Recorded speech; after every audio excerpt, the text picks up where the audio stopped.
Well, hey, everybody, welcome to Our Watch. Radical Islam and what it is doing to our world is the topic today, and you are not going to want to walk away from the screen right now. This is going to be a very important topic, very important discussion that we're going to have. Before we get into it, I just want to remind you, head over to ourwatch.com, subscribe, become one of our watchmen. We would truly appreciate that. Also, share this video with your friends, your family, your neighbors.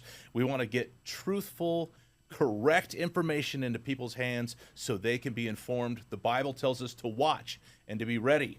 And you can't be watching and being ready by sitting around watching Netflix. You need to tune in to where you can get good, sound information, and certainly Our Watch is one of those places. So thank you. I really appreciate that. With me today, before I introduce our guest, I want to introduce my co-host today, and that would be my good friend, Pastor Tom Hughes of Hope for Our Times. Pastor Tom, thank you for being with me. Tim, it is great being here, as always. This is going to be a pretty exciting program. It is. You and I have been talking about this for a while, because the second we heard that we were having this guest out, we were both going, okay, this is going to be a good time. Oh yeah. I've been wanting something like this for a long time. So this is great. Yeah. So let's get into it. Our guest today is New York Times bestselling author, a national security expert, and just a voice of reason in a chaotic world. Brigitte Gabriel, thank you so much for joining us. Oh, it is my honor. I've been so looking forward to this. I'm delighted to be with you. Yeah, you've got so much information and so much life experience in the topic that we're discussing today. And, a lot of people know you as that bold voice for truth, but they really don't know where that boldness comes from and how that was forged. Take us back, if you would, just briefly to your childhood. What moment first opened your eyes to the reality of evil in this world? The moment that opened my eyes to the reality of evil was me pinned under a wall bleeding after my home was bombed. And I remember screaming for my parents. They couldn't hear me. They're wailing, calling my name. I couldn't hear them. And I remember my face is wet, my arm is over my head, and I remember tasting something awful in my mouth. It was my blood. I was wounded. And I was drinking this water that tasted awful. And I remember thinking to myself, tonight is your night. And I don't know why that thought came to my mind, but that's the night my life changed.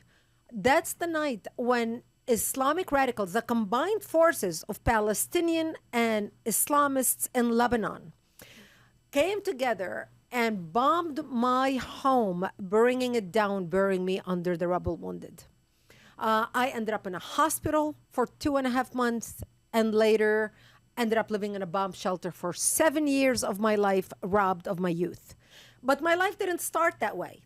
My life started as an only child to two elderly parents who tried for 22 years to have children. They couldn't have any children.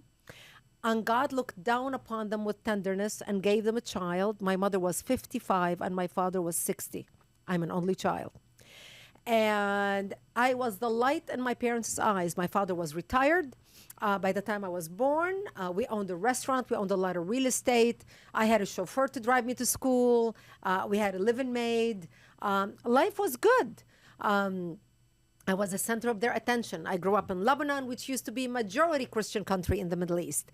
We were open-minded. We were fair. We were tolerant. We were multicultural. We loved everybody. The majority of the country were Christians, obviously, who lived by Christian principles. Do unto others what you want others to do unto you. We brought Palestinian refugees. We welcomed Palestinian refugees into the country. We were actually the only country in the Middle East to accept the third wave of Palestinian refugees. They came into our country. They put their heads together with the Muslims in the country. And that's what tipped the balance. And that's when the war started in Lebanon. And that's when my home was bombed. And that changed my life. Wow. I mean, you grew up growing up until this point, you were, like you said, a great life and things were going good. But then all of a sudden war and terror and the experience of loss enveloped you. That had to be hard. That's something that most Americans can't even comprehend. No. My journey of understanding why I'm persecuted, when I was in the hospital I was in the hospital for 2.5 months. And as I was taken from one surgery to another, a little girl in pain, hooked up to IVs, I would ask my parents, why did they do this to us? And my father would tell me, because we are Christians, they consider us infidels and they want to kill us. So I learned since I was a 10-year-old little girl that I am wanted dead simply because I was born into the Christian faith and lived in a Christian town. I ended up coming to the bomb shelter when I left the hospital. My home was bombed. So we ended up living in a bomb shelter underground. Ironically, the bomb shelter was storage for my father's restaurant. That's where he stored all the wine and, the liquor or whatever underground for the restaurant. So when we went into the bomb shelter, we thought it's going to be a 2-week ordeal. And then we thought the whole world is going to wake up and see what's happening to the Christians in Lebanon, the attacks, the massacres against the Christians. And we waited, and my father would say, all the Christian nations are going to come. America is going to come. Australia is going to come. Canada is going to come. France is going to come. England is going to come. And nobody came. And I remember 3 years into the war, we knew the world forgot about us. Because, it's like Ukraine. You hear about the war in Ukraine for the first 2 months. That's all you hear about on the evening news. And then after 3 years, you don't know what's daily happening in Ukraine. The same thing in Lebanon. I remember at the age of 13, one of our militias friends stopped by, because we only were defended by our Christian militias, and we were losing young Christian men left and right. And I lived in a small town.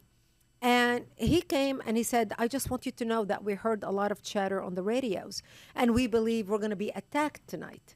And he said, if I don't see you tomorrow, I wish you a merciful death. And he gave me a hug.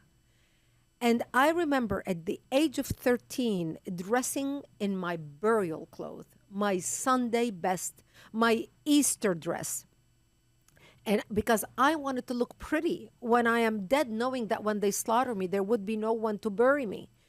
And I remember my mother combing my long black hair down to my hips, and she tied a white ribbon in my hair that matched the white flowers on my blue dress. And I was sobbing, begging her, I don't want to die. I'm only 13 years old. Please do something. I don't want to die. And there was nothing my mother could say to me. And we sat in the corner of our bomb shelter. And my father opened up the Bible and started reading from Psalms. I shall walk into the valley of death and fear no evil, for thou art with me. And as my parents were praying, my father looked at me and he said, when they come to slaughter us tonight, we will create a distraction. We want you to run towards the Israeli border and don't look back. You see, we lived 5 kilometers from the Israeli border. I come from Marjayoun, right across from Metula. And they said, you run to the Israeli border as fast as you can and don't look back. We lived a long life. We're an elderly couple. You're a young child. Just run and don't think about anything. Thank God I didn't have to make that decision that night, because that's the night when Israel came in physically into Lebanon, established the security zone, and set up artillery bases around our town to protect us from the attack of these Islamists. And that's how we ended up living for another 5 years in the shelter, but at least better. During the day, we'd go out, I would go to school. The bombing was only at night until 1982, when Israel invaded Lebanon, working with the Christians, trying to help the Christians take back their democracy and kick out the radical Islamic element that had taken control of the country at that time. And that's when we came out of the bomb shelter and back to rebuilding our lives in 1982. Wow. It's interesting you bring up that your father thought, all the Christian nations will show up. And then they didn't. No. And, the question is, how is it that the rest of the world doesn't even know that this is going on?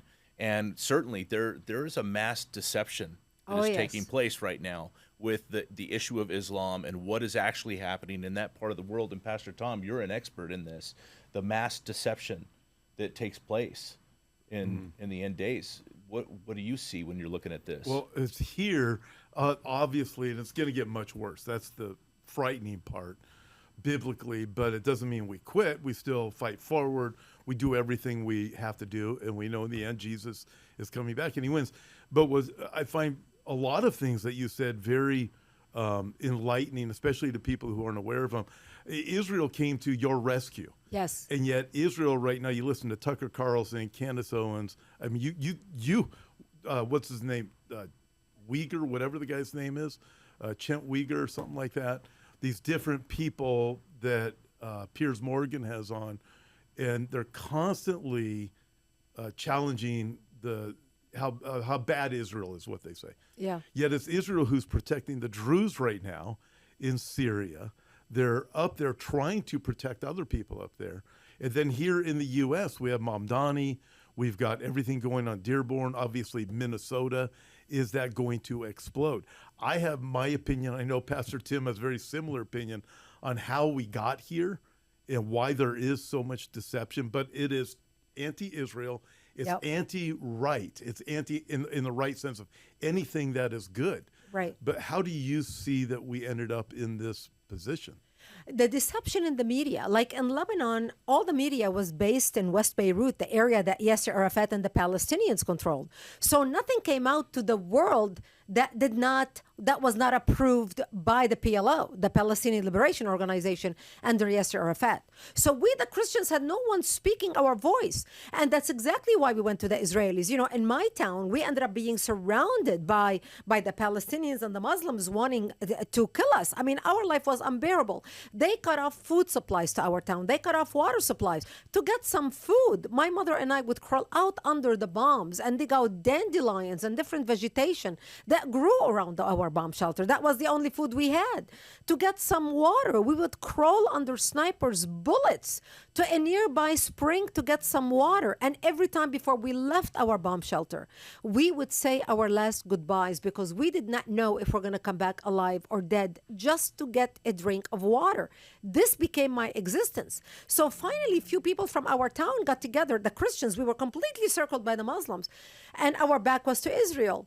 And they decided, we're going to go to the Jews and beg for help. We're going to go to the border. So a few men from my town went to the Israeli border and flagged down an Israeli patrol driving. And they said, look, we barely have 48 hours to survive unless you come help us. The Palestinians are in front of us and you are to our back. If they slaughter us, they're going to be at your border. And that's how Israel started coming in the middle of the night from 1978 on through Operation Litani. They would come in the middle of the night and they would bring food for the children. They would bring us food. They would bring blankets. Most people lived in the bomb shelters underground. We were not prepared.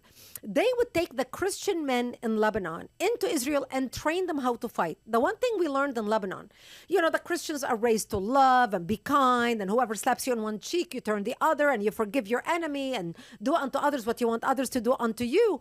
And so when the war started, the Christians also were the educated ones. We didn't know how to fight. So Israel would take a group of men every 7 days into Israel, train them how to fight, supply them with weapons, and bring them back into the country, and then take another group. This is how Israel was doing it with the Christians in Beirut and the Christians in the south. The Christians in Lebanon lasted as long as they did because Israel came in and was supporting the Christians and working with them. Israel was the only country who understood the persecution that we were undergoing. Well, nobody else in the world cared. And so this is exactly why the Lebanese Christians wanted to sign a peace treaty with Israel. Actually, President-elect Bashir Gemayel in 1983, who was trained in Israel, grew up the way I grew up loving Israel, working with the Israelis.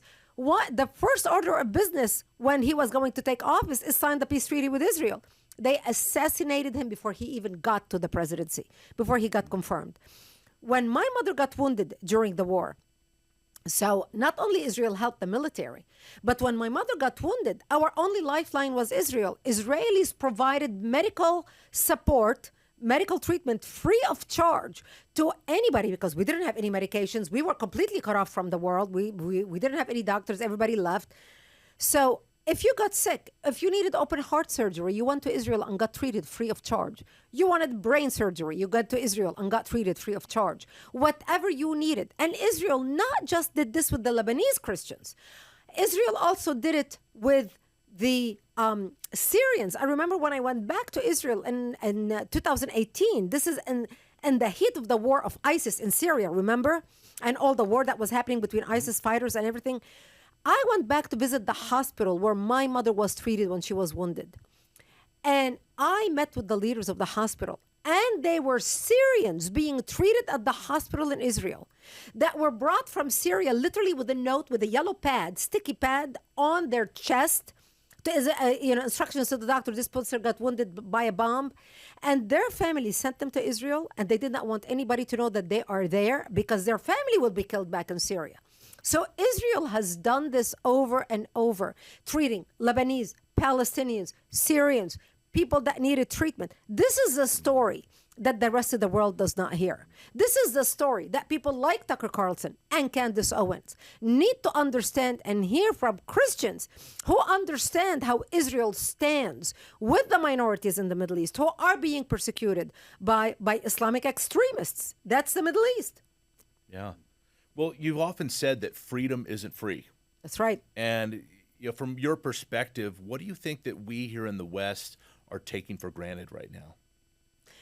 We're taking for granted the freedom that we have. And I think people in America don't understand really what freedom is. Because if you've never experienced life without electricity, you cannot fathom living for a year without electricity. Or if you've never experienced life without being able to take a hot shower, you cannot fathom what it's like that the only time you will take a shower is if you jump in a lake or find somehow some water, put it in a little bucket, and sunbathe yourself. For Americans, this is such a foreign concept to them. I remember the first time I went to Israel and the first time I stood under a hot shower. Because remember, I grew up in a bomb shelter. There was no bathroom. There was no food. Think about it. No medical necessities, not even the basic necessities. This is the stuff that people don't talk about. People don't think about. So in America, in the West in general, but specifically in America, because we have not experienced war on our soil, really. So people in America have no idea what freedom is. They do not. They think being persecuted in America, their idea of being persecuted is, oh, I took my Bible with me to work and people looked at me funny. Right. That's their idea of persecution. Well, our idea of persecution is when somebody wants to kill you simply because you are a Christian. Kill you. Whether you practice your religion or not, they want you dead because you wear the name of Christ. You're a Christian. Right. They don't understand what they can lose if they lose their freedom. Right. And I think, right now what we see in America is there are many pastors who will not talk about this subject. They just won't bring it up. I think sadly, and I think the church in America is certainly missing and misunderstanding the cultural and spiritual implications of this. Pastor Tom, how do you see the church in America right now? In very bad shape. I know you and I have had that conversation many times, and I see that it's a circle that's shrinking. And there's when we watch what happened with COVID, there were very few pastors who were willing to open up their church. In fact, that's really what united you and I actually 2 years before that, but still, we really drove a lot closer together. And the issue over Israel, the issue over what we see going on right now with immigration, with your national security expert, these things we see, the majority of pastors want to say less and less at a time when they need to say more and more. Yes. And they turn something that has to do with righteousness into a political issue. It's not political, but they buy into this lie, this narrative lie. And quite frankly, when we look at the book of Revelation, one of the reasons why God judges this world, the very first reason is because they're cowards. And we see some of the most cowardly people. The reason you and I can say this is because we are pastors, and we do call these things out. But it's cowardly people, cowardly men that are in pulpits right now. And not every one of them, obviously, but it seems to be, if I were to throw a number out there, I'd say 85, 90% of the pastors don't want to say anything that's going to upset the people. They would rather just do a big group hug. They're afraid that the tithes are going to disappear. People will stop coming to the church. Well, what the heck do you do church for then? If that's the reason why you're doing church, are you not doing it because God has called you, you're pressing towards righteousness and truth, and you realize that you store your treasure in heaven? You look at the Islamic world, you look at China, where Christians die for their faith, as you personally experienced. Yeah. And you look here, and it's like the book of Judges, where God says there came up a generation that did not know war. And what happened, they invited in all of the pagan cultures, and they assimilated into that pagan thinking, it was burning babies. It was doing all these bizarre things. And then they got to the place where they were oppressed by the very enemy that they want to do the group hug with. Yeah. I mean, LGBTQ saying from the river to the sea, Palestine will be free. Well, then go to Gaza. Yeah. Go to Saudi Arabia and see what it's Yeah. like. But I mean, we've had this conversation probably a million times. But the problem is, and I also say the real deception has begun in the church because pastors got away from teaching the Bible, Old Testament and New Testament. And they took the approach of Thomas Jefferson. Just take out the passages you like and cut out the rest. And this is how we ended up where we are. Right. Well, here's my beef with the Christians. People tell me, oh, Brigitte, I'm praying for our country, but, I'm not an activist type, but I just pray. I tell them Jesus set the standard for activism. Jesus was the first activist. When Jesus saw something wrong in that temple, he walked into that temple, he overthrew the tables, he said, not in my Father's house. He set the standard for activism. When you see something going wrong, your job is to speak up. God doesn't change the world through lightning in the sky.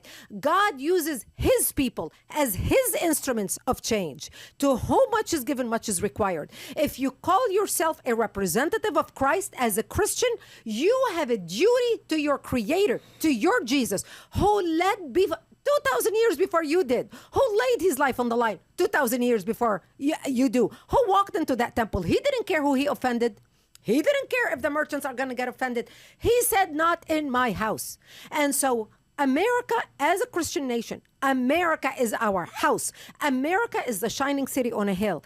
It is the duty of every Christian who is so blessed to be able to go to church on a Sunday. The fact that you can get up and go to church. Do you know how many Sundays I couldn't go to church? Do you know how many Sundays I sat in a hall praying, wishing I could go to church? Do you know how many Sundays we sat in our halls in the bomb shelter, hearing the church bell ring, and none of us could even get out of our bomb shelter to go to church because we would be killed, dead, shot, slaughtered, beheaded. And so when you have Christians who can go up on a Sunday morning and go to church or on a Wednesday night or have their Bible study and be able to stand and pray and wave their hands on a Sunday, you have a duty because you are in a Christian nation that's given to you as a gift from God. Your job is to protect her, to keep her as a Christian nation based on Judeo-Christian values, because that's what Jesus expects from you. He's not expecting anything from you that he did not do. He's not asking you to get crucified. He's not telling you lay yourself on the cross. All he's asking you to do is develop the backbone to stand up and say, Christ, I am a Christian, and as a Christian, I'm going to stand up for you. When I see something is wrong, when I see people misusing your name, or when I see people attacking your people, the job of a Christian is to be an activist. And that's exactly why I started my organization, Act for America. I named my organization Act for America. Not think about America, not hope for America, not pray for America, but what?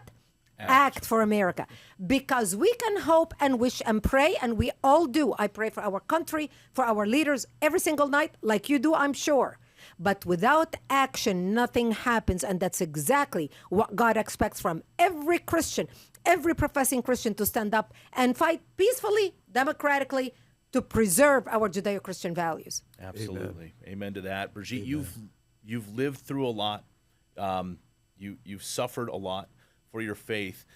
You have a strong and a bold message. If you could tell the people who are listening to this to remember one thing from your story, what would it be?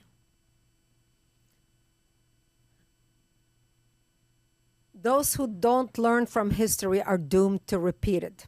When you look at Lebanon being transformed from the only majority Christian nation in the Middle East into a Muslim nation, when you look at Egypt, who used to be Christian, when you look at Syria, who used to be Christian, that's what most people don't realize. Islam took over all these nations and forced them to speak the Arabic language. I'm an Arab phone, but my prayer language is Aramaic. If you go today, this Sunday, down the street in Temecula, California, Australia, anywhere you are, to a Maronite church, the liturgy is said in Aramaic. So I say my prayers today in 2026 in Aramaic, the language Jesus spoke, because that's my that was supposed to be my mother tongue until the Arab invaders, Muslim invaders invaded the Middle East and forced the Christians to speak Arabic. Because what's the best way to strip people from their culture? Is have them speak Arabic. Instead of calling God Yahweh, we call him Allah. Even the Christians in the Middle East pray for Allah. So people need to remember, you have a window of opportunity to speak up and save yourself before it's too late. Because Egypt will not be a Christian nation in our lifetime. Syria is not going to be a Christian nation in our lifetime. Lebanon, I pray to God we can save Lebanon. I'm not sure. I'm not holding my breath. Now is our time to speak up in America, because if you're watching what's happening in Europe, pay very close attention. We are just 20, 30 years behind Europe. Yeah. Not even. Right. Absolutely. That's all the time we have, Pastor Tom. Thank you for joining us today. How can people reach out to you and connect with everything you're doing at Hope for Our Times? HopeForOurTimes.com. Just go there. It's one stop, and it takes you to everything I do. All right. Well, I appreciate everything you do. And Brigitte, I'm so grateful that you made your way out here. Thank you have a you. new book out. How can people get a hold of that book? People can go to Act for America. That's the main driver I want people to remember. actforamerica.org. Join us. We are the largest grassroots organization in the country, 5 million members. We have helped pass 300 bills at the federal level and the state level. Join us, start a chapter, volunteer, stand with us. Our country is calling, and we need everybody to come together. Go to actforamerica.org, and they can find all my books and order them through there.